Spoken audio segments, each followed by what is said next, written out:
وقت ہوا ہمارے ہاٹ ایشو کا، اور ایسر اقبال صاحب بریک سے پہلے بتا کے گئے ہیں کہ حکومت بہت سختی سے نمٹے گی 24 نومبر کو جو پی ٹی آئی کے احتجاج کا انہوں نے اعلان کیا ہے۔ اسلام آباد کی طرف انہوں نے آنا ہے، اور اس وقت ہمارے ہاٹ ایشو میں ہمارے ساتھ موجود ہے مہمان ملک احمد بچڑ صاحب جو اپوزیشن لیڈر ہیں پنجاب اسمبلی میں، اور لاہور سے انہوں نے ہمیں جوائن کیا ہے، اور ان سے ہمارا ہاٹ ایشو جو ہے اس پہ بات کریں گے، جو ہے کہ بشرا بی بی ڈرائیونگ سیٹ پر وہ اس طرح سے کہ کل پشاور میں جو میٹنگ ہوئی ہے ایم این ایز کی اور ایم پی ایز کی، اور جہاں پہ انہیں ہدایت دی گئی ہے خان صاحب کی طرف سے، اس میں یہ کہا گیا ہے کہ تمام ایم این ایز اور ایم پی ایز خود اپنے اپنے حلقوں سے لوگوں کو لے کے لیڈ کریں گے، اور اگر کسی نے لیڈ نہ کیا تو اسے آئندہ ٹکٹ نہیں دیا جائے گا، اور اگر کوئی رہنما ایم این اے یا ایم پی احتجاج سے پہلے گرفتار ہوا تو اسے بھی پارٹی سے باہر سمجھا جائے گا۔ ملک احمد بچڑ صاحب السلام علیکم۔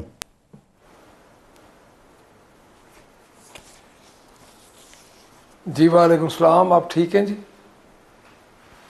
میں ٹھیک ہوں، اور آپ کی خیریت بھی نیک مطلوب ہے۔ وجہ اس کی یہ ہے کہ آپ ظاہرہ اس وقت ٹی وی پہ آ رہے ہیں، اور ہو سکتا ہے کہ آپ بھی گرفتار ہو جائیں، لیکن جو بشرا بی بی صاحبہ کا حکم ہے وہ یہ ہے کہ کوئی M N A M P گرفتار نہ ہو اور لوگ لے کے وہ پہنچے۔ کیا آپ تک یہ ہدایت پہنچ گئی ہیں؟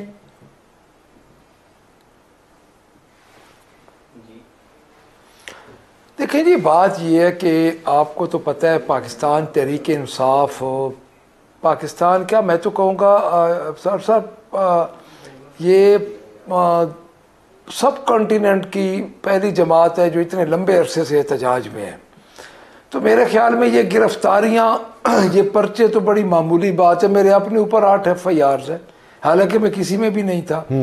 تو کانٹیننٹ اس بات کا یہ نہیں ہے کہ کوئی گرفتاری انہوں نے یہ کہا ہے، صرف یہ ہے کہ ہمیں اپنے آپ کو تیار رکھنا ہے، ہماری ایک کال ہے، اور اس کال کے پیچھے ہمارا ایک مقصد ہے۔ ایک ہمارے اوپر 2 سال ہو گئے ہیں سر، ظلم کا ایک پہاڑ ٹوٹ رہا ہے پاکستان تحریک انصاف پہ۔ یہ ایک مثال بن چکی ہے کہ جتنا ظلم ہمارے الیکٹیبل پہ، ہمارے لیڈرز پہ، ہمارے ورکرز پہ، ایون ہماری خواتین پہ جتنا ظلم ہو رہا ہے، آپ گرفتاریوں سے نہیں ڈرتے، لیکن ہمیں پشاور سے جو خبریں آ رہی ہیں اس کے مطابق جو وہاں پہ پی ٹی آئی کی لیڈرشپ جمع ہے، ان کا یہ خیال ہے کہ خیبر پختونخوا کے لیڈرز نے، ورکرز نے، سپورٹرز نے اور عام لوگوں نے تو بہت بار احتجاج کیا، اسلام آباد بھی گئے ہیں، لیکن پنجاب کی جو لیڈرشپ ہے وہ ناکام ہو گئی ہے لوگوں کو نکالنے میں اور اسلام آباد لانے میں، اور اس دفعہ چیلنج جو ہے وہ پنجاب کی پی ٹی آئی پہ ہے۔ آپ اس چیلنج کو قبول کر کے لوگ نکال کے لے آئیں گے؟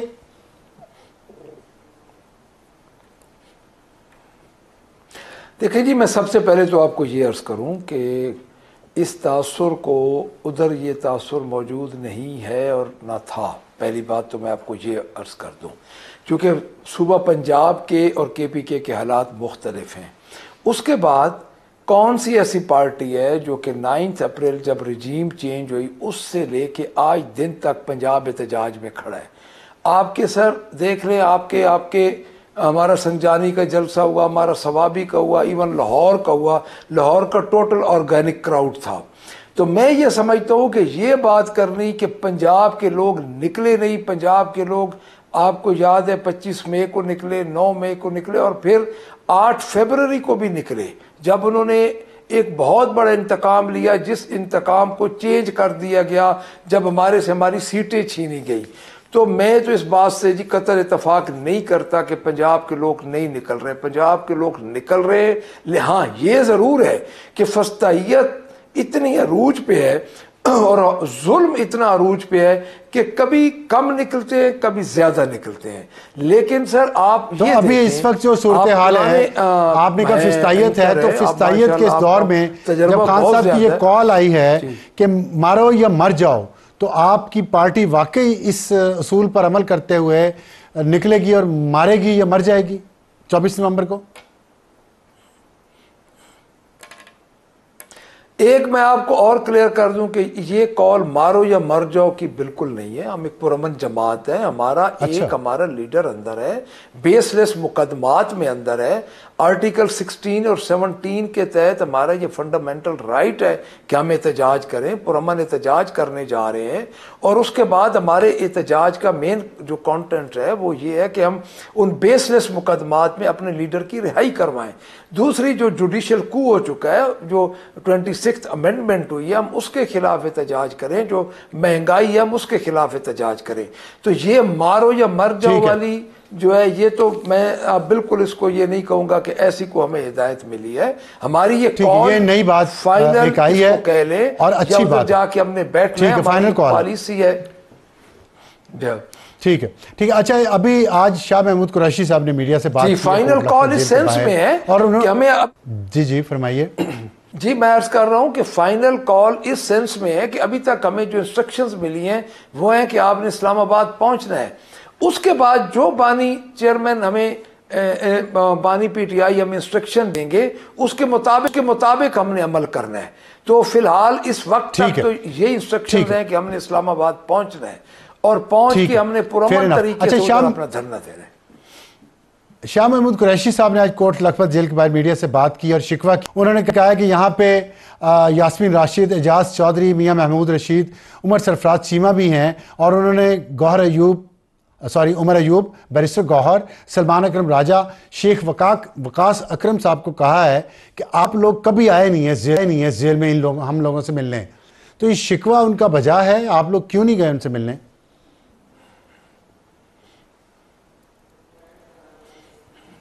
دیکھیں جی, میں اپنی حد تک تو بات کر سکتا ہوں کہ میں نے 3 دفعہ ٹرائی کیا ہے, مجھے ملاقات نہیں کرنے دی گئی.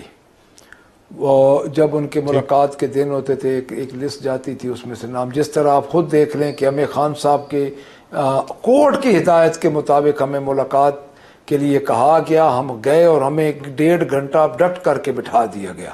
تو واقعی اگر ہے تو میں انشاءاللہ تعالی بات پہنچ گئی ہے جی, ہم سارے جائیں گے جی. وہ تو ہمارے لیے اتنے قابل احترام ہیں جو جیل کے اندر ہیں جی, کہ ہم تو اب دیکھیں ان کی قربانیاں تو بدرجہ ہمارے سے زیادہ ہیں جی.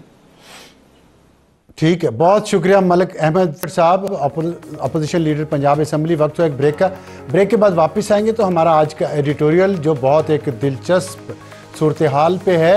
اپسوس کا ایک سروے آیا ہے کہ پاکستان کے کتنے نوجوان اس ملک کو چھوڑ کر مستقل باہر جانا چاہتے ہیں, لیکن اسی دوران فتوے بھی آ رہے ہیں اور نوجوانوں کو ہم روکنا بھی چاہ رہے ہیں اور معیشت بھی بہتر کرنا چاہ رہے ہیں. تو ان فتووں کی موجودگی میں جو ہر سائنسی ایجاد کے خلاف ہمیشہ سے آتے رہے ہیں, اور پھر انہی سائنسی ایجادوں سے یہ فتویٰ دینے والے ہی سب سے زیادہ فائدہ بھی اٹھاتے ہیں. ایک چھوٹے سے بریک کے بعد. اور آج کا ہمارا ایڈیٹوریل ہے فتوے, نوجوان اور معیشت.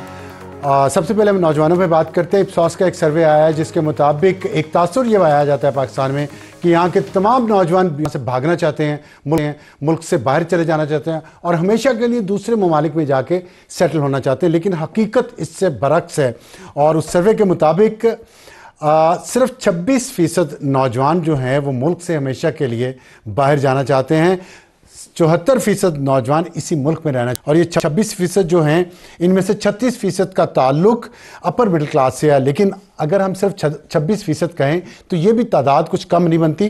یہ 3 سے 4 کروڑ نوجوان کے لگ بھگ یہ تعداد ہے. لیکن اس میں سب سے زیادہ تعداد جو ہے وہ اسلام آباد کے بچوں کی ہے, 46%. 46% بچے جو ہیں برگر ہیں نا تو باہر جانا چاہتے ہیں, اور خیبر پختونخوا سے 35%, پنجاب اس کے بعد ہے 27%, بلوچستان میں سے 21%, اور سب سے آخر میں سندھ. اپنی دھرتی سے وہ لوگ سب سے زیادہ پیار کرتے ہیں, وہ 20% ہیں جو باہر جانا چاہتے ہیں. اور جن ممالک میں جانا چاہتے ہیں ان میں سب سے اوپر ہے سعودی عربیہ جہاں پہ 30% لوگ جانا چاہتے ہیں, پھر Dubai 20%, UK 9%, Canada 8%, USA 8%, Europe 5%, Australia 3%, اور باقی ممالک اس سے کم کچھ فیصد. تو یہ ایک اچھی چیز اس سینس میں تھی کہ یا تاثر یہ پھیلایا جاتا ہے کہ پاکستان کے تمام لوگ تمام نوجوان جو ہیں وہ باہر بھاگنا چاہتے، تو ایسی کوئی بات نہیں ہے، لیکن اس کا یہ مطلب نہیں ہے کہ ہم نوجوانوں کو ان کے خواب ان سے چھین لیں۔ اور ان خواب کے چھینے جانے کی سب سے بڑی وجہ کیا ہے؟ سب سے بڑی وجہ یہ ہے کہ یہاں روزگار کے مواقع اتنے نہیں ہیں جتنے ہونے چاہیے، اور اس میں ایک بہت آج کل جو ایک اچھا کام ہے وہ آن لائن جابز کا ہے، ورک فرام ہوم کا ہے، جس میں پاکستان کے بہت سارے نوجوان گھر بیٹھے ڈالرز کما رہے ہیں، بہت اچھی جابز کر رہے ہیں، بہت اچھے پیسے کما رہے ہیں۔ لیکن بدقسمتی سے ہمارے ہاں انٹرنیٹ بہت سلو ہو گیا ہے، فائر وال لگائی جا رہی ہے، وی پی این کو بند کیا جا رہا ہے، اور یہاں تک کہ وی پی این آپ غیر قانونی طور پہ کہہ کے بند کر سکتے تھے، لیکن اس پہ فتویٰ اسلامی نظریاتی کونسل کا جو اب ایک مذاق بن گیا ہے، اور لوگ یہ سمجھتے ہیں کہ اسلامی نظریاتی کونسل کو مذہب کے سنجیدہ مسائل پہ توجہ دینی چاہیے، نہ کہ اس طرح کی سائنسی ایجادات پر، کیونکہ پہلے جن سائنسی ایجادوں پر فتوے دیے گئے وہ الفاظ کھانے پڑے، جس میں سب سے بڑا جو آج تک تانا ملتا ہے مذہبی طبقے کو وہ ہے لاؤڈ سپیکر کی ایجاد پر، اس کو حرام کہا گیا، اور اب سب سے زیادہ استعمال لاؤڈ سپیکر کا یہ مذہبی طبقہ کرتا ہے۔ تو میرے خیال میں وی پی این سائنسی ایجادات میں سے اگر اسلامی نظریاتی کونسل اپنے آپ کو الگ رکھے اور اس کو قانون اور آئین کے دائرے سے دیکھے تو زیادہ مناسب ہوگا، اور نوجوانوں کو کچھ کرنے دیں۔ سعودی عرب سے سیکھ لے کچھ، وہ دیکھیں کہاں سے کہاں لے گئے اپنے معاشرے کو، اور ایک ہم ہیں کہ 18ویں صدی میں بیٹھے۔